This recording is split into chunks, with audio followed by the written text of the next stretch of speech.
Du 15 février 2011 au 31 octobre 2011, donc, se déroulera cette première guerre civile libyenne, dont je vous ai parlé lors de la précédente vidéo. Et ensuite, donc Kadhafi est mort. Qu'est-ce qui se passe?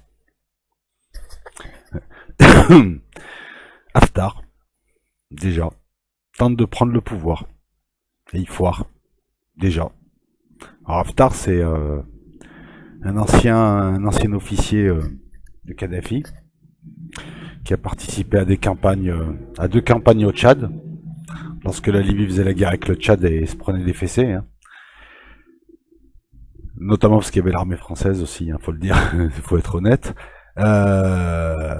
Et moi, je vais vous démontrer que ce type est un bras cassé, c'est pas un homme fort, c'est tout sauf un homme fort. Il est dépeint comme homme fort par la presse parce qu'ils aiment bien les clichés, mais c'est tout sauf un homme fort. Donc c'est le début du chaos démocratique, hein, la fameuse démocratie qu'on a installée. Tu as d'entre 12 et 15 000 morts.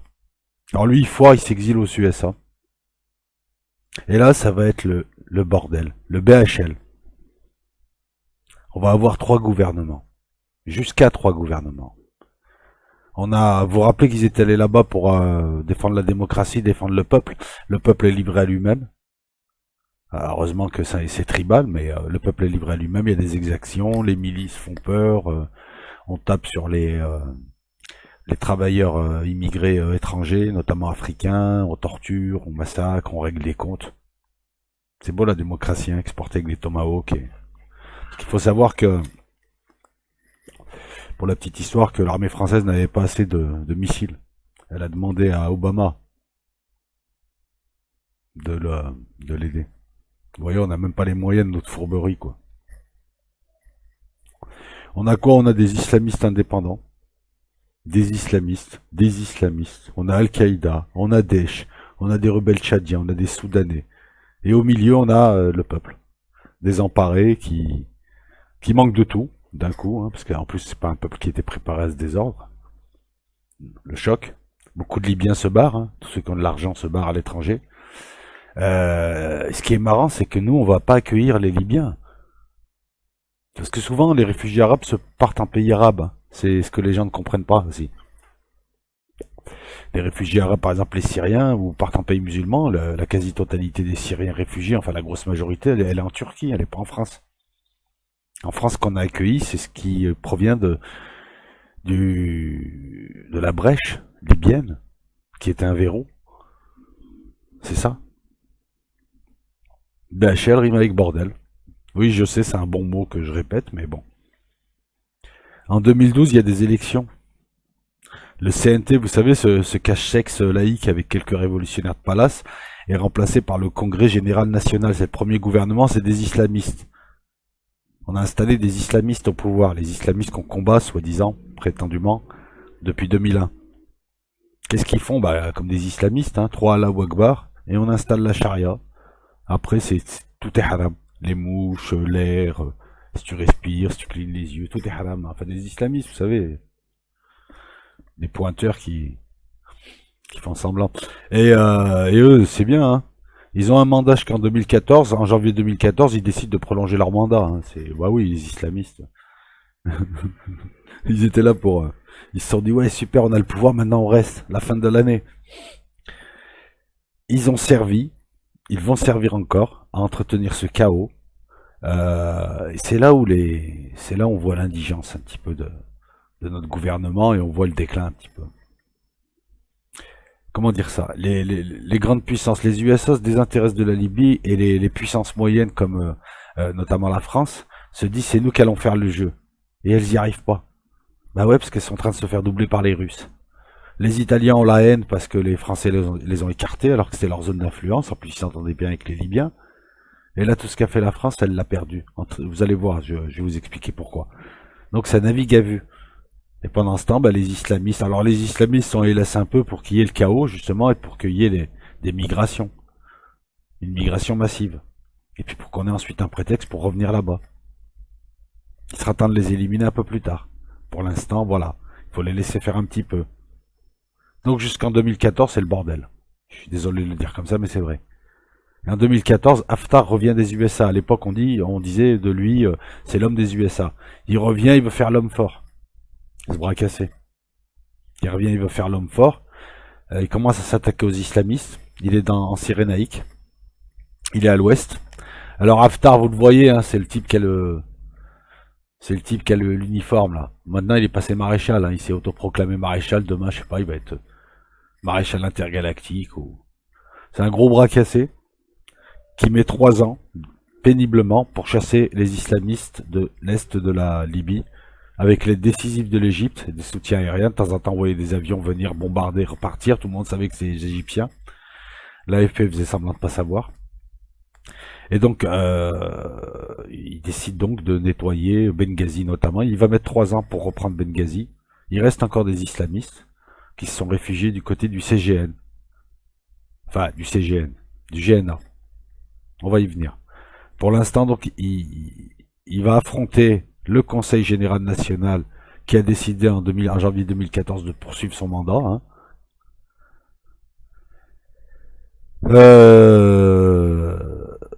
Haftar. Alors voilà. Premier gouvernement CGN, deuxième gouvernement celui d'Haftar élu en 2014 par la Chambre des représentants et appelé le gouvernement de Tobrouk et qui a un mandat jusqu'en mars 2016. Il combat les islamistes du CGN. Il a du mal pendant un certain temps. Et on décide, pour clarifier les choses, je rigole, c'est ironique, en 2016, de nommer un gouvernement d'union nationale, puisqu'il y a des accords entre eux, entre Haftar et le CGN. Et c'est là qu'apparaît le GNA qui est en ce moment au pouvoir, enfin qui est reconnu par l'ONU, et qui essaye d'éviter le coup d'état d'Haftar. Haftar fédère les anti-islamistes, fédère les réseaux tribaux, fédère les kadhafistes, fédère un peu tout le monde, quoi. C'est une sorte de Poutine local, quoi. Il est ami avec tout le monde. Et au départ, il était présenté donc comme l'homme des Américains. C'est un chef de guerre qui s'est fait son armée tout petit à petit, en faisant des alliances. En fait, il est totalement préfabriqué, ce type. Il a fait un ticket avec Saif al-Islam, le fils de Kadhafi qu'on voit assis là, qui trône. Et en fait, oui, il a pas de racines. Donc à partir du 16 mai 2014, on assiste à la deuxième guerre civile qui est en cours et qui démarre. Donc au départ, on a le CGN, les islamistes. Ensuite, apparition d'Haftar, donc petit pas de danse, hein, de 1 on passe à 2. Haftar les affronte avec son ANL, c'est le gouvernement de Tobrouk. Il obtient la victoire décisive, on dira que c'est la prise de Sirte en 2016, mais on va dire qu'en 2017, il réussit à reprendre Benghazi, vraiment à bien nettoyer les islamistes qui restent encore, hein, qui demeurent. Certains se réfugient dans le sud et d'autres rejoignent les milices de Misrata. Et on élabore pendant ces 2 ans un accord pour dépasser la guerre. Donc en mars 2016, c'est le gouvernement de Serraj, le GNA qui apparaît, qui est censé unifier les deux autres. C'est le gouvernement dit Tripoli. Et tout de suite, il est pas reconnu par Haftar. Ça aussi, c'est marrant. Haftar est revenu des USA pour remettre de l'ordre et pour ramener la loi.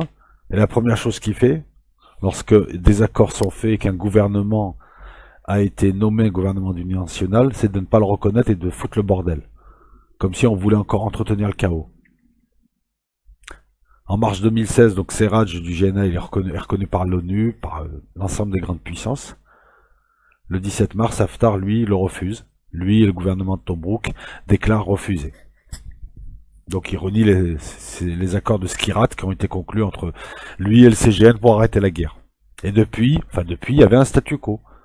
On avait le GNA à l'ouest, l'ANL à l'est, en guerre avec ce qui restait d'islamistes, et dans le sud, on avait un peu tout le monde et n'importe qui. Il y avait les milices de Misrata qui tenaient à un moment donné le Faisan, qui l'ont abandonné pour remonter là-haut et bloquer la route justement à Haftar, en se mettant à Misrata, la route du littoral. Vous verrez que ça a son importance dans quelques minutes. Et donc dans le sud, on a vu réapparaître une poche de Daesh, des rebelles soudanais, des rebelles soudanais, des rebelles tchadiens, enfin un peu tout le monde, quoi, des trafiquants, etc., etc. Le GNA est soutenu, est toujours soutenu d'ailleurs par la communauté internationale officiellement, mais les grandes puissances, on verra que petit à petit, Haftar a commencé à s'allier avec les Russes, avec les Égyptiens, les Émirats Arabes Unis. Et en fait, depuis, on avait d'un côté le GNA soutenu par la Turquie, par le Qatar, par l'Italie, par l'Algérie, mais un GNA qui représente les frères musulmans, et de l'autre côté, on va dire un Haftar qui représente un agglomérat de tribus, de kadhafistes, de nationalistes Même l'Arabie Saoudite le soutient, puisqu'il a lancé son coup d'État une fois qu'il est revenu d'Arabie Saoudite. En 2018, à Paris, il y a des accords pour qu'il y ait des présidentielles. On prévoit une première conférence en avril 2019. La date a son importance. On prévoit une conférence de 2 jours entre le 14 et le 16 avril 2019 et une seconde en Éthiopie, à Addis Abeba, pour préparer les élections. Ça semble s'arranger. Encore une fois, pim. Bah, coup de vis du général Haftar. Donc la carte, je vais essayer de vous la replacer, cette fameuse carte, afin que vous ayez une meilleure vue. Donc, Haftar démarre en 2018. Déjà, il avait essayé de s'infiltrer au Fezzan, dans le sud, en prenant pour prétexte, le nettoyage de la zone. Il avait été repoussé par le GNA. On parle même d'un appui algérien qui avait été décisif, parce que les Algériens n'aiment pas trop Haftar et vice versa. Depuis, il a noué des accords durant ces dernières années. Depuis, il semble avoir eu des moyens. Il est revenu d'Arabie Saoudite. Son armée, qui était un petit peu bidon, parce qu'elle manquait notamment de lourdeur, de chariots, a reçu des centaines de chars, des véhicules. Il semble avoir des pilotes, je pense égyptiens, qui viennent conduire les quelques MiG-23 qu'il n'a pas encore perdus. Et donc Haftar s'engage à nettoyer le sud, début janvier. Il s'engage à nettoyer Daesh, enfin c'est ce qu'il dit. Et en fait, comme vous le voyez, il est passé par le sud, parce qu'il ne peut pas passer par la route du littoral, hein. Il n'y a pas trop de route en Libye, hein. Voilà. Et le sud, c'est un peu chiant. S'il passait par la route du littoral et par Misrata, si vous voulez, déjà il aurait été bloqué, il n'y aurait pas eu d'effet de surprise pour aller vers Tripoli. C'est ça l'objectif, c'est la capitale, hein. Et en plus, Misrata, même s'il était passé, si vous voulez, la route d'approvisionnement, elle aurait toujours été menacée par les combats alentours, les milices alentours. Donc la route du littoral, il n'a pas pu la prendre. Donc il s'est dit, on va faire un coup de traître, on va faire semblant d'aller nettoyer le sud et de s'enfoncer. Et d'un coup, on va mettre le clignot. On va pas mettre le clignot, justement, on va passer à droite et on va remonter. Vous voyez, les flèches rouges indiquent sa progression. Tout frais, avec une armée bien équipée. Et ça a failli marcher. Mais le coup d'état, il est faisandé, quoi. Il vient du faisan, il est faisandé.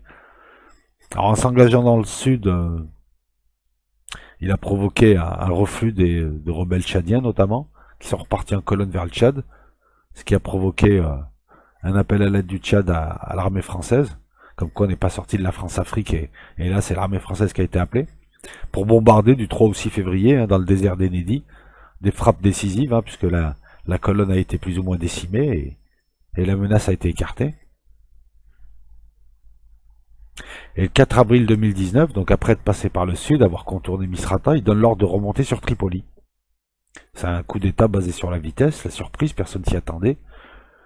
En tout cas, la France est à la rue, hein, on se demande ce que font ces forces spéciales là-bas. Ah ben non, je suis bête, ces forces spéciales, elles sont avec le général Haftar en ce moment.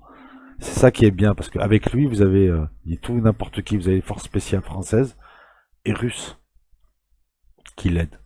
Et les Américains, donc Trump était contre lui en début de mois, et puis là, je sais pas, il a dû se réveiller du mauvais pied, il y a un revirement. Trump, en début février, disait qu'il soutenait le GNA et qu'il déclarait que Tripoli était imprenable.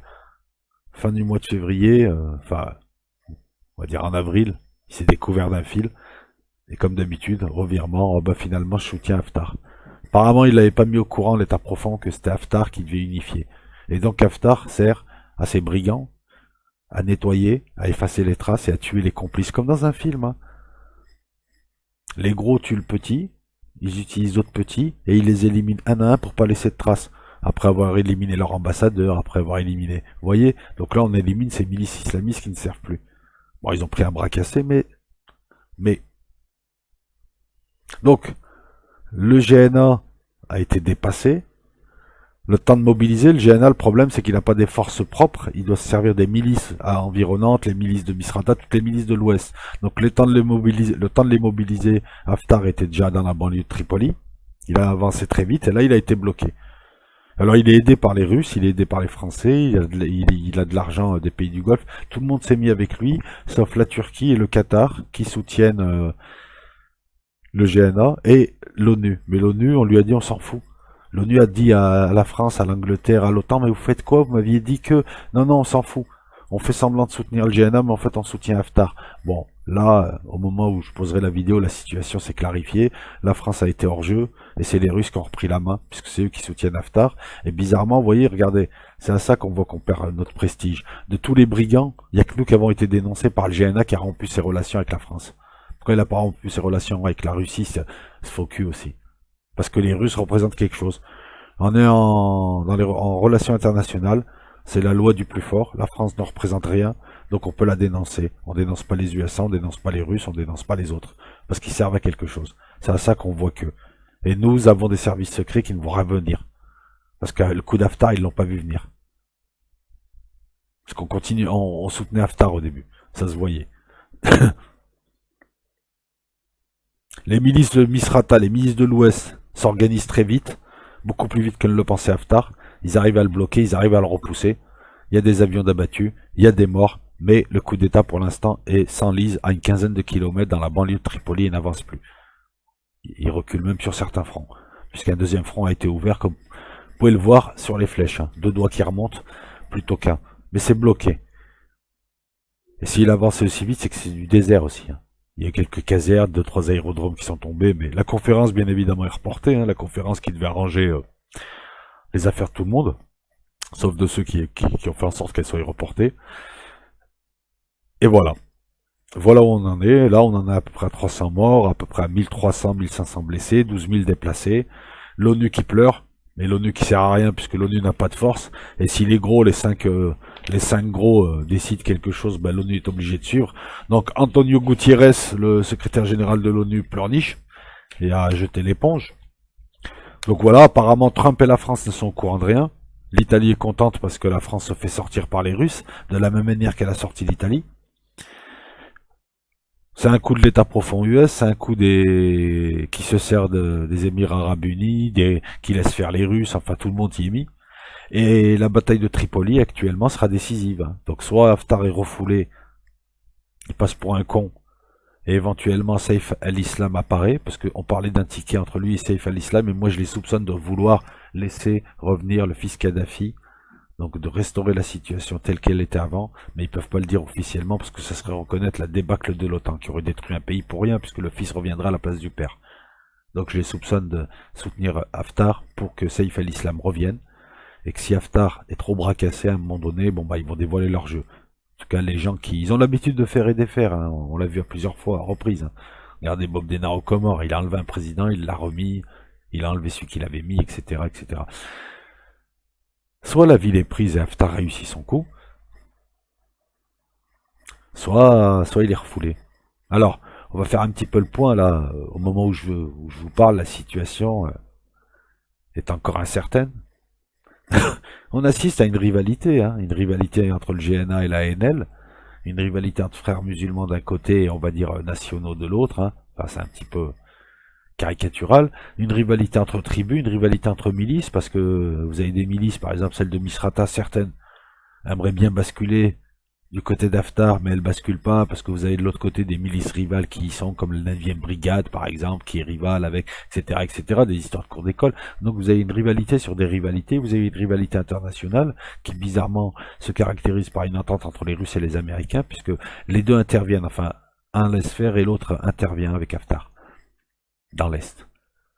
Alors les forces spéciales françaises et russes sont là soi-disant pour Daesh, mais c'est pas vrai. Elles sont là pour préparer le terrain et baliser. Tu prépares une piste, on va dire artisanale pour recevoir des colis parachutés. Tu prépares une piste, tu fais du renseignement pour préparer les trajets des chars, hein, parce que le gars est parti avec des centaines de chars, puis il en a perdu. Hein. Apparemment, même son armée est une armée de bras cassés. Le GNA de Serraj est certes reconnu par la communauté internationale, mais la vraie, donc personne, puisque toutes les grosses puissances sont contre lui. Il est faible. Pour cela, il est faible parce qu'il n'a pas ses propres forces armées, il est basé sur rien, il ne s'appuie pas sur un peuple, il s'appuie sur des milices qui sont vénales, qui sont rivales, qui peuvent basculer d'un côté comme de l'autre. Et surtout qu'il ne commande pas.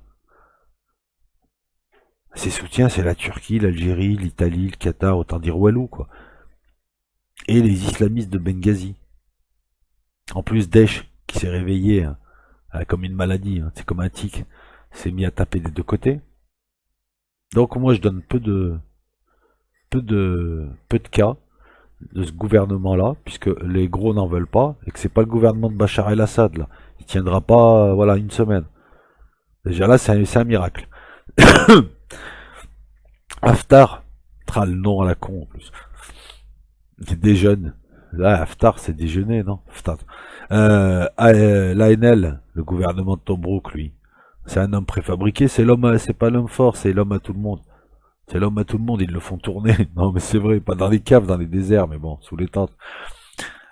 Ses soutiens sont contradictoires, donc à un moment donné, une partie de ses soutiens va l'abandonner, va l'affronter. Il va faire comment? C'était un bras cassé avec le Tchad, c'était un bras cassé en 2011, c'était un bras cassé en 2014, et c'est encore un bras cassé là, il a raté son coup pour l'instant. C'est un homme faible qu'on nous présente comme fort, mais je le vois gagner à moyen terme, puisqu'apparemment le mouvement veut que ce soit lui qui unifie la Libye, et qui laisse ensuite la place à Saïf al-Islam, et il gagnera parce que les autres sont trop faibles, ne tiendront pas assez. Mais s'ils avaient tenu un petit peu les autres, il gagnait rien du tout. Hein. Je pense que c'était lui qui était abandonné, que tous ceux qui ont fomenté ça et qui veulent unifier la Libye se seraient rabattus sur le GNA. Il a de l'argent, mais c'est pas le sien, c'est celui des pays du Golfe. Il a les armes, il a les soutiens, mais jusqu'à quand? Alors, il a un soutien aérien de l'Égypte, il a un soutien matériel des Russes, il a le soutien financier des pays du Golfe et il a le soutien politique de l'OTAN, c'est-à-dire enfin des USA, donc de l'OTAN. Qu'est-ce qu'on pourrait dire d'autre? Ben écoutez que le chaos continue, hein, feu doux. Pourquoi il décide de faire maintenant? Pourquoi est-ce qu'on décide maintenant, au moment où il y a une conférence, on lui dit vas-y, on te donne le matos, vas-y, fais un coup d'état. C'est ça qu'il faut relever. Il y a des gens qui n'ont pas intérêt à ce que ça s'arrange en Libye. Et là, c'est pas forcément les Américains. Hein. Je pense que ils relancent la guerre frères musulmans contre salafistes a été relancée. Mais ni Haftar ni le GNA sont l'avenir. Hein. De toute manière, ni Haftar ni le GNA sont l'avenir dans ce pays. Et ce pays est amené encore à connaître le chaos, je pense, pendant encore très longtemps. Parce que le GNA n'a pas la force d'unifier le pays, et Haftar, même si on l'installe au pouvoir, n'aura pas la force pareille d'unifier ce pays.